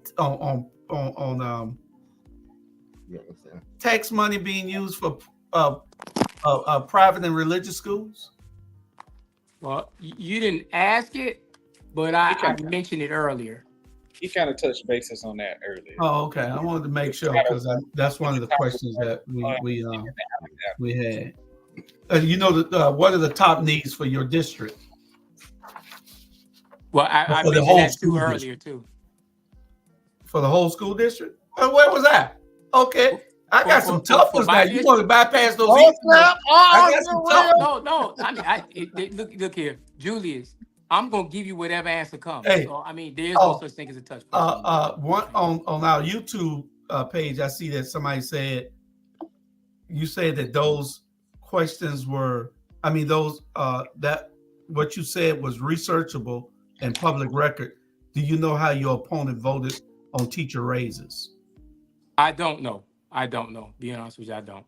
Okay. Maybe that's a person that's in the school system. They'll tell us in a minute. Do you support teacher raises, and how do you feel about the bus drivers and the cafeteria workers and the janitorial workers? Well, number one, my mother was an English teacher in Savannah Chatham public school system for 27 years. So I don't think there's enough money we can ever make or give to a teacher. So of course I do believe in giving raises. I think when we look at the structure of schools, as far as how we put teachers in certain schools, it needs to be a merit-based situation tied to that as well. When it comes to cafeteria workers, bus drivers, Mr. Carter, I know he spoke on it earlier in reference to that how you pay those bus drivers. And I'm not saying I'm not sympathetic to that situation. It's just a matter of we have to come up with a solution, because at one point in time we had it. And I understand the economy has changed, the world has changed, and people have changed, but we still got to make sure we make those accommodations happen. So and to find that shortfall as far as that money is concerned, the money is out there. I think we just have to reevaluate our budget. I can tell you now, Julius, our budget hasn't changed much in the last 5-10 years. I can tell you that. And because it hadn't changed in the last 5-10 years, and it's had its stagnant growth where it's increased, but what we've done with the extra increase has not been marginalized correctly, I guess. If and I hate saying correctly and not correctly, but you use it to the best of its ability. I think that there's room for us to actually look at these budgets and actually see if they're performing right. Uh, I remember growing up in the era where we didn't do nothing unless we had documentation to prove what we wanted resource wise. Now we just say, hey, this is what we want, and we pay for it. But then when it comes to better education for those who are the needed the most, we give every excuse in the world about why we can't get that money to those people. And the unfortunate piece about that conversation is, even on county commission, I used to argue on behalf of the lost, the left out, and the least, more than those people, those communities who had them. I mean, if you look at the 6th district and the 7th district, it's not a needy district. I mean, I actually have it where we have core groups of people who actually, if you just gave them the right information, I mean, we can have great dialogue. I mean, there are some communities that don't have that. And you have leadership who doesn't step up to the mark and provide that kind of leadership for them. But I'm not here to judge those leadership. My job is to make sure I'm the voice for the 7th district first, and then second, be the voice for those people in Chatham County. So when it comes to that narrative, that's the focal point that I have to actually respond to. And my thing is, I don't think, once again, we pay teachers nowhere near what we should be paying. But that's something we have to find the dollars and make sure we can show the increase. Okay. CRT, what's your thoughts? What is CRT? Critical race theory. I just want to make sure. Well, critical race theory come out of the school system. I mean, not the college system. So, I mean, critical race theory was just the term they used to actually quantify whether racism should or shouldn't exist in certain accolades. I personally don't believe in going to give energy to critical race theory as far as things concerned. I think that we need to teach in February. We need to teach Black History Month. In March, we need to teach Women's Appreciation Month. We need to teach it as we do in society. We need to understand. Everybody needs to understand that we just don't need to know history of American history, where George Washington put the flag in the boat. We need to learn the history of 1865. We got Emancipation Proclamation as well. So we need to know all our histories, all the way to civil rights and where we come from, because the fastest way to keep society from growing, or the fastest way to keep a core group bound by the other group, is to make sure that they don't understand, and they don't understand that they can do better, they can do right. I fight my own child in my own house. I try to say, hey man, you may not want to be an entrepreneur, but you're gonna learn how to be an entrepreneur. So when you get to that age, if you don't choose to be an entrepreneur, you can't say I didn't instill it in you. All you can say is you chose not to do it. Mm-hmm. And so it's the same conversation when we talk about critical race theory. We have to make sure that we're equal in all the conversations we're having about all the people in our society. And we also can't look at it from a national perspective, because if you look at Chatham County is 42% African American, 52% in the city of Savannah. So you have a heavy African American population. So you should be teaching what issues are related to African Americans in this community, because this is the community you're growing up in. This is the community you're going to live in. So you should actually learn those kind of topics, those kind of subjects. So, and that's my conversation when it comes to critical race theory. Yeah, you said something important, and I hope that parents will start doing this a little more often in our communities. Carl and I talk a lot about this, but what you talked about, and as far as working with your child, see, a lot of times people put a lot of pressure on the teachers to solve all the problems with the children, and the parents have got to be engaged at a certain level. Carl and I was talking about, he transports students, and he had two young children on the bus, and he said, well, what do you want to be when you grow up? And they said nothing. And all of us on here come from a pretty decent, privileged background, and especially, I have, just like Jay. I mean, our dads worked together. Both our parents were teachers, and so, I come from a home that, I didn't have a choice but to understand what path to kind of follow. But I just wish that we could find a way to engage parents. I mean, I understand the plights that the students face, but I just hope that one day the parents, and it's not about no fault. We had babies having babies at one point, right? So they don't understand the value or the importance of you're participating not only to get your child in a good place, but for you to have the information to impact policy. But a lot of times our Hitch Village friends and our, I'm old Savannah Fred Wessel friends and all that, they don't necessarily get that. Not applied on them, they just don't understand that pushing. So, all of that, when you're not engaged at a certain level as an adult, it impacts your child, because what happens, and I tell people this all the time, don't let these white teachers tell you about your child. That irritates my nerves. And you go put your churn on really. No, your child is probably the smartest person in the room, finished their work faster because it's smarter. And guess what? If I ain't got nothing to do, guess what I'm doing? I'm going to talk and cut the food. So, I just wanted to put that out there, because there's got to be a real conversation on how we get these parents plugged in. So do we have a youth problem or a parent problem? Both. I think you have a mixture of both. Why do we have a youth problem? If the parents check them, shouldn't it not be a youth problem if the parents are checking the kids the correct way? And Julius, me and you going to debate on this all the way off the sun, even off this thing. What I'm learning as a parent to a 10-year-old, I come at Johannes in my old school, the way my parents raised me, and it don't work. It don't work at all. But when I come up with a little bit of new school, with some of that old school with it, it works. And what I mean by that is Johannes is a visual learner. He's a learner where, me and you grew up in the era. I don't know about Rob, because Rob is a couple years younger than me. I'm gonna just throw that out there. We grew up in the era where do as you told. and when we say, well, why I gotta do it? Because I told you so. And my thing is, we understood the rod was coming. The rod was coming. In this day and age, if the rod come, I go to jail. And so it's a different kind of conversation, it's a different way of reaction, how you have to do it. And you still and see, God didn't say the rod was the switch off the tree. God said the rod is whatever it's going to take to discipline your child. And so to discipline my child, then I take his iPad, his cell phone, it's all his technology. I let him have it. Or I do some of that old school stuff, Julius, that you know of, without doing the cord. I do some of that old stuff that you know of, Julius. I'll take everything out of his room, and he'll be nothing but white walls and a bed. That's it. And the door. And the door. And I'll take the door. I mean, but those are things I still can do. Come on, knock on the door before you come in. Knock on what door? Hell out you up. You ain't in there? And John Hines put a note on the door the other day, and I said, hell out you. I said, where you? And so I let him go outside on the porch, and I said, hey man, see this chair right here? This is the only thing you can have. This air, right? All this air is yours. You can have all the air you want.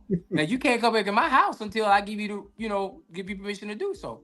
But it's a different kind of generation. I mean, where I'm going at, and we gotta. And I'm not saying we gotta give the children everything, but we gotta start finding ways to meet the kids in this generation. Yeah.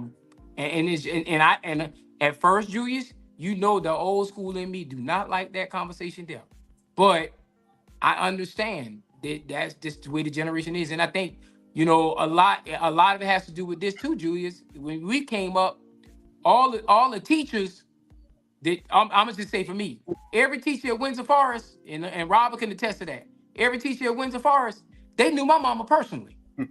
So before I got home, my mom already had the conversation, already taken care of. So bad. It was no discipline issues with me because my mama took it, and they didn't just do it with my mama, because that just happened to be a relationship with mama, but that the teachers had those kind of relationships in the community because we all went to the same church. If we didn't go to the same church, we went to church for 5 hours together. We all saw each other and we knew each other's kids. You Rose child. That I grew up as Rose child forever, or Joe's child.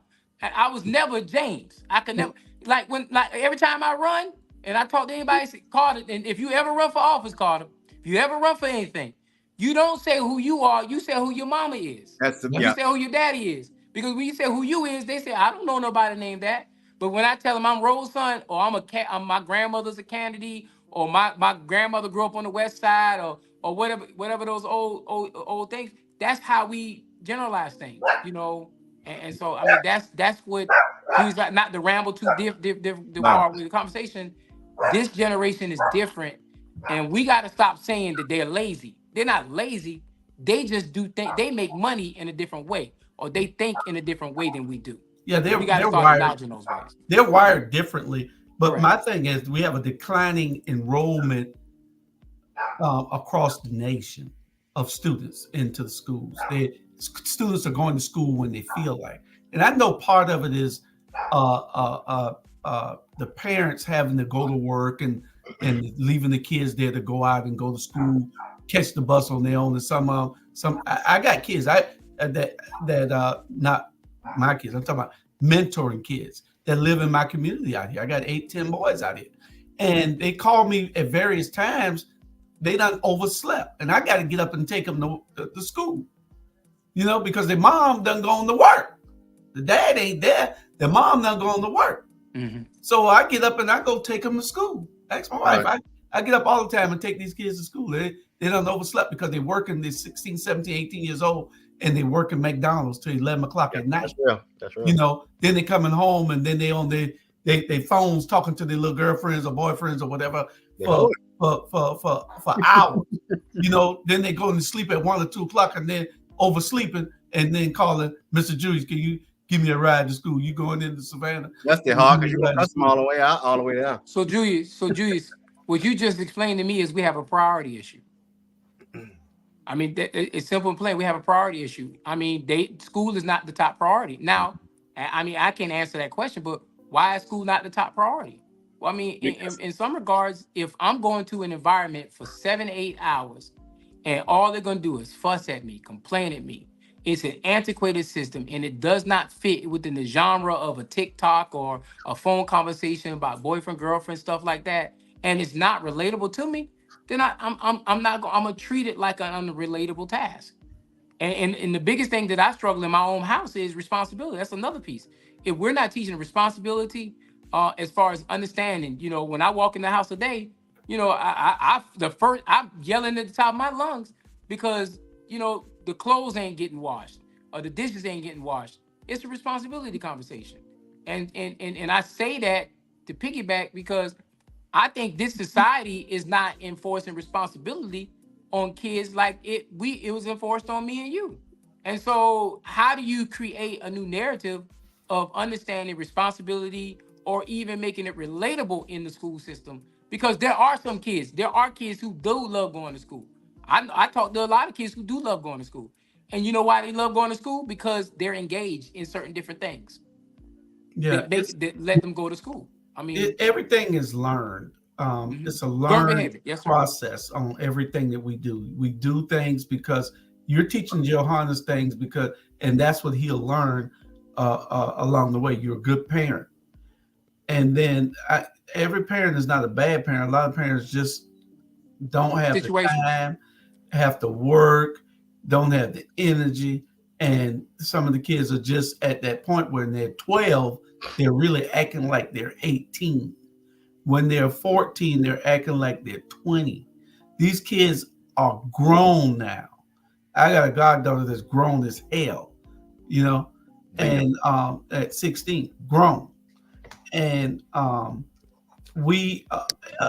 it just is, it's a parenting job. And sometimes we don't want to do what is necessary to make these kids do what they need to do because we're scared of the kids. And that old where is it? Let me see if I can get it. We have an old what her name was, Dr. Hare, Robert. Who? I don't think I got it on here no more. I took it off with Dr. Hare. No, it was on the Rabble, I believe. It was on the Rabble with Dr. Julia Hare. You remember what she had with the school? The kids are scared of this and I remember. She said it at the NAACP about 10 years ago. About 10 years ago, she recently I remember. passed. She said the teachers are scared of the parents The parents, well, the teachers are scared of the principals are scared of the parents are scared of something, and ultimately speaking, and the top person is scared of the kids. Yeah. And the kids ain't scared of no damn body. And the kids ain't scared of a damn soul. But I'm gonna tell y'all this: there are educators. Hold on, there are educators out there like, and I'm gonna give you a good one, Dr. Pat Harris. You know Pat Harris. You got teachers like that who truly are engaged, who have a presence, and who would jack all of y'all up. And so I think if we had, everybody don't have that personality. Dr. Green, Miss Green and Miss Hines, all of them. When you went to Windsor, you weren't about to be playing around acting all the fool, because them black teachers gonna. Don't forget Miss Davis. Miss Davis, all them deltas. I wish you would run up on a delta teacher, man, please. Boy. Carter, you had something? I tell them, Sean, I ain't scared of none of y'all. I said, if y'all ready, we can pull this bus over whenever we can handle this. Whenever you ready, just let me know. and Julius, I taught school. I taught at Jenkins back in 2000 when I first got here in 2006, 2007. And my thing is, Julius, I didn't have attendance problems. I didn't have issues. You know why? Because genuinely speaking, I showed I cared. And I think a lot of it, and I don't want to get into the weeds of it, a lot of it is educators don't care as much as they did when I was in school. They had community investment. It was a part of an investment. And I'm not knocking the teachers we have, and I'm not saying all teachers don't care. So I want that clear too. But it was an investment. Like I said before, that same Irene Hines who was on the board, that was my ninth grade biology teacher at Windsor Forest High School. And when you came in that class late, she clowned you. She gave you the business. And we all understood it to be caring, all to be joyful and friendly. But we all felt bad disappointing them. Yeah. Kids don't feel bad disappointing teachers nowadays. And the system has done everything to cater to the kids. Yeah. Because it's now the system. Julius, it's a system now where you ain't got to do none of your work the whole school year. In the very last week of school, you can do all these tests on the computer and you still get the same grades if you did it every single week. We're creating a system, and this is not just Chatham County, but this is the United States wide. We're creating a system that pacifies and allows kids to get away with, and then these kids become adults, and then society is affected by what we have created. The very same school you was talking about, Windsor Forest, I was speaking with somebody the other day, and they told me that how pre-pandemic, they had a 95% attendance rate for the kids, and now they have a 46% attendance rate. It's like the kids don't come to school, the parents don't care. But one thing I'll say is you are absolutely right. Teachers don't care anymore. Not like how they used to be, because I remember when I was growing up, I was scared for that teacher to call my mama, leave a message, and so my mama got that message, because I already knew what was about to transpire when I hit that door. You better say it. Baby, let me tell you. And when I was a teacher, Carter, I did all that old school. You gonna interrupt my class, I'm gonna interrupt your mama job. And I would pick my cell phone up in class and call that child mama right there in class. Well, ma'am, I'm just calling you because your child felt the need to interrupt my class, so I figure I interrupt your day at work. Man, let me tell you this. Let me tell you how well disciplined I was. Jay, was saying about your mom. Our parents being teachers. Both of us the same. My mom was a teacher, so by the time I got to third grade, I was so well behaved that Miss Singleton, y'all know Shalana Singleton, her mom taught me third grade. She said, I'd already talked to your mama. She opened her desk. She said, "This paddle right here got your name on it," and she told me I have permission to do it. That's just how well behaved I was. And then we'll come home and get told up, Carlton. But the kids now, when they call, they don't. You ain't got to call them. By the time you done said something to them, they done called their mama. And I'd be like, I don't care if you call your mama. I got y'all here, blood. He said, I got y'all here, blood. Mama, he up here. I never forget. I was a child called their mama. I said something off the wall. To the child, and the child hadn't called their mama. And I was like, person, I don't care if you call your mama. I said, your mama, we on the same page. Your mama with it, I'm with it too. And that's what we need. We need strong-willed people who wants to pour into these kids' life. See, most people would just say, "Oh, I'm not getting involved. I don't care. I'm not going to," And I don't agree with a teacher slamming a kid, No, I I don't don't agree agree with with that. a teacher I do. bulldogging a kid. I don't agree with it. Touch me now, Michelle. But I don't mind a teacher whipping a kid, but I don't mind. I don't mind a teacher jacking a kid up. I don't mind. They say they don't supposed to touch them. No, sometimes you got to touch these little rascals. Yeah, well, Sometimes you got to. I hear you, but those are conversations that don't need to be public conversation. And No. Same problem. The problem with that now is you got cell phones, and that's the minute something transpire, cell phones come out, and we just live in a different society now. I'm gonna tell them the class. All right, if y'all gonna tape this, tape it from the beginning now, because when you get out of line, I'm finna knock a little ass out. Right. Well, I'm gonna ask you a question. How many discipline problems you think happen over at early college or at early college or Savannah Arts Academy? How many discipline issues have at Tybee Allen Maritime School? 0 to 1. Why? Why? I'm gonna say not a lot, because those kids can get easily booted back to their home schools if they There you go. It's a zero tolerance. Zero tolerance. So basically, if you have any discipline issues, you get zero tolerance. Now, why hasn't enough people raised that notion to say, okay, these schools don't have any discipline issues, and if you don't know this, Savannah Arts Academy is top 10 in the state of Georgia.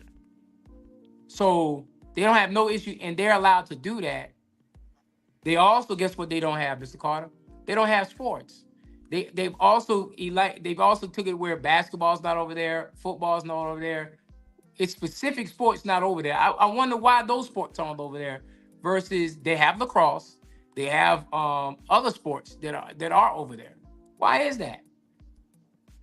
Because we as a people, POCs, usually don't participate in those sports. So it keeps us for the ones who that's the particular sport. They have to go to another school where it's predominant. Because you are absolutely right. A lot of those sports are the big two aren't there. The big two. And you know what they'll tell you? The reason why they're not there is because we don't have enough kids that quote unquote want to participate in those programs. So that's why we don't have those programs, because they have a recreation budget, and they don't want to waste the recreation budget on the potential they don't have kids. But Savannah Arts Academy has never opened it up to the point where we want to have better enrollment, and we want to incorporate all the kids who are smart kids across the board to be able to go into the system. Nah, they're handpicked. They're handpicked from the system to go in that school. And so it's streamlined as a filter, but they won't talk about it as a filter, as a guaranteed filter to make sure they keep certain elements out of it. And that's all I ask for. Savannah, my thing is, watch this, brother. We ain't got to bust nobody out to New Hampstead if you go ahead and put an engineering program out there, or a logistics program out there. You ain't got to bust it out there, because you got enough territory. When you build these schools in these rural parts of the county, then guess what? You build it where you can also put a tech corridor tied to it, or a engineering corridor tied to it. But right now, how a system is built, if my child wants to go and be an engineer, I gotta drive him into Jenkins High School from Pooler, and that's my conversation from earlier. It's not that if that's the alleviate conversation when you don't want to do busing, then let's create programs where the IB program, Carter, the IB program, for example, you realize Division I schools only recruit IB kids, like UNC Chapel Hill or Georgia Tech. Most of their kids are IB students. So if they're IB students, Johnson and Windsor are the only two IB schools that I know of. My child has to go across town to be able to be IB and that IB conversation. It's funny that you mentioned that, because I can remember I was at a particular meet, and one of the other board members, it was like a couple of years ago, brought up the fact of, hey, we got this school here with this, and it was about the bus. I think it was after the bus got taken away, and then they wanted to expand from moving program from just because it's located at this school. Why can't we put it at this school or this school or this school? So we don't have this issue. And it was like immediately shot down because I remember at a point in time, especially like Woodville Tompkins. Woodville Tompkins was the top school. Now I think about it. It was like they wanted to build they wanted to make another school like Woodville Tompkins because at one point in time Woodville Tompkins was top 10 schools in the nation because they had a 100% graduation. And they absolutely shot it down. They was like, no, we don't want to do that. This, that, and the third. It's going to do this, that, and the third. They found a absolute reason not to do that. They created a reason. They created a reason. But my thing is, if you did those programs at all these schools, then guess what? You wouldn't have this conversation of busing. I am so sorry. We are 2 minutes over our time. We're 32 minutes really over. But we 2 minutes over our time. If they listen to me, y'all. But that's what we want to do. We want to make it personable so the people could get to know you. Just come and give those cookie cutter answers is not what we want to do. We want to make sure that people get a personal side of you. And that's probably why we went over without looking. I'll never go over. But we two minutes over that time already. By the time we close, we'll be 5. So give your closing real quick and tell people why they should vote for you and win the early voting so we can get out of here. Well, as the person who came before me, I can't think of her name right now, but early voting starts April 29th, and voting is May the 21st. Our names will be on the ballot on everybody's ticket. There won't be any separate party tickets or anything like that. We'll be on everybody's ticket because these are nonpartisan seats. I'm running because I think we need to have a greater stance, a greater voice as far as what represents us on the school board here in the 7th District and in Chatham County. I am not running as an incumbent. The other person is watching as an incumbent, so I'm not going to say I'm running as incumbent. I am running against the incumbent. Okay, Ivan, I got you. I'm running against the incumbent. But I'm not even going to give him incumbent status because he's been missing in action for the last 8 years, as far as I'm concerned. So it's time for change. It's time for an opportunity where we have the right voice for all the people, not just some of the people. And so I'm running to make a difference. I'm running because I have a personal issue with it because I have a family member in my house, a child who I want to make sure he gets the best education. And the society that he has to live in is very important to me. And so I want that society that he lives in has a good education as well. There's a lot coming from the state and the federal side of politics that are going to affect the decisions moving forward. And so we need leadership who is not afraid to challenge with policy that's going to fit the narrative for our community. And so my name is James J. Jones. That's how my name is written on the ballot. And I am running to be the next 7th District Board of Elections, Board of Education member for the Savannah Chatham County Public School System. And if you want to reach me, I have a public number, 912-228-2205. My email address is jay4chatham, CHATHAM @gmail.com. Email accessible, phone accessible. We will be having events in the near future. Our next event is May the 7th. It's planned at one of the restaurants local here. And just keep an eye on my social media page and keep up with those events. And that's all I have to say. Appreciate you giving me the opportunity, fellas, for being here on Saturday. So I'm going to take my jacket off and my shorts off, and I'm getting out there on these streets. Okay. Hope y'all caught that. We'll see y'all next week. Don't forget, tune in 6 o'clock for Pastor Smalls on Unity Political Action Committee page. And I'd say we 5 minutes over already. When it's after 2 hours, the platform shuts down. So hopefully you got that last part of it. We'll see y'all later. All right. See y'all. Like this.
after that.